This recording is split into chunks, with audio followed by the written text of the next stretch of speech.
Gemlik Bursa cezaevinde abim. Açık cezaevinde. Abim şu anda şalvarına, namaz kılmak için kullandığı şalvarına sakalına müdahale ediliyor. Nasıl müdahale ediliyor? Şu an hakkında tutanak imzalanmış şalvar giydiği için, sakalı olduğu için. Yani neredeyse insanları dinden uzaklaştırmaya çalışıyorlar. Ya abim de bu içinde bulunduğu durumdan rahatsız olduğu için cezaevine gelmemizi, görüşe gelmemizi istemiyor. Yani insanlar kot pantolon giyerken sorun yok. Sakalını farklı bir şekilde uzattığı zaman sıkıntı yok.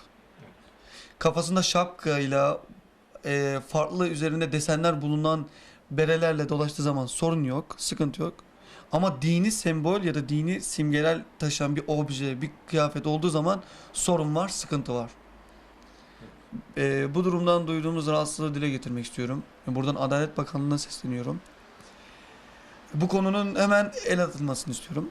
Neden insanların tayt giymesi, daha dar elbiselerle dolaşması bizim gibi insanları rahatsız etmezken, bizim bu şekilde bol kıyafetlerimiz, peygamberimizden öte uzattığımız, sünnet gereği uzattığımız sakalımız insanları rahatsız etsin? Bu rahatsızlık değil aslında. Bu bir takım düşüncelere sahip olan insanların kendi egolarını tatmin etmesi yani. Tabii ki kendisinden son görüşmemiz, telefon görüşmemiz yaklaşık yarım saat önce oldu. Oradaki sıkıntıları yani sakal bırakma konusu olsun, şalvar olsun, takki olsun, sarık olsun onların kesinlikle yasak olduğunu ve yapması halinde, bunların uygulanması halinde kapalı cezaevine gönderileceği yönünde kendisi zelzelişte bulundu bana.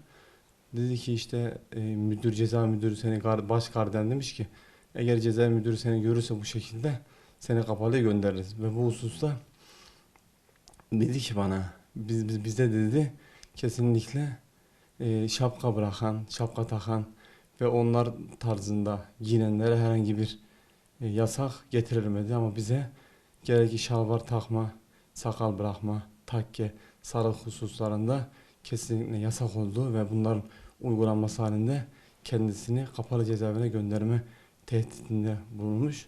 O hususta kuralların çok katı oldu, acımasız oldu ve burada özgürlüğün olmadığı açıkça görülmektedir.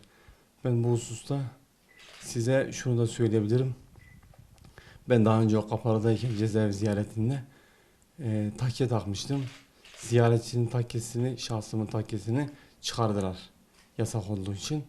Orada bile kendisi aynı şekilde uygulamalardan rahatsız oldu ve şalvarı içeri alınmadığı ve orada mevcut şartlarda şalvarın giymesi bile sıkıntı olduğunu bize birkaç defa söylediği gibi biz çoğunluğunda şahit olduk.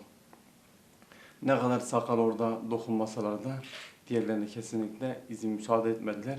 Ziyaretçinin şahsının bile takkesini çıkardıktan sonra içeri aldılar.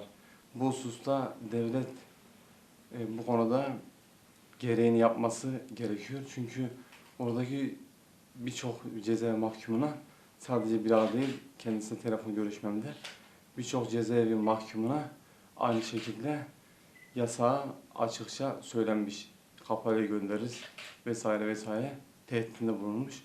Bu hoş bir şey değil çünkü sonuçta kişi inancı gereği sakalını uzatıyor, şalvarını giyiyor, takkesini, sarığını takıyor, sarıyor.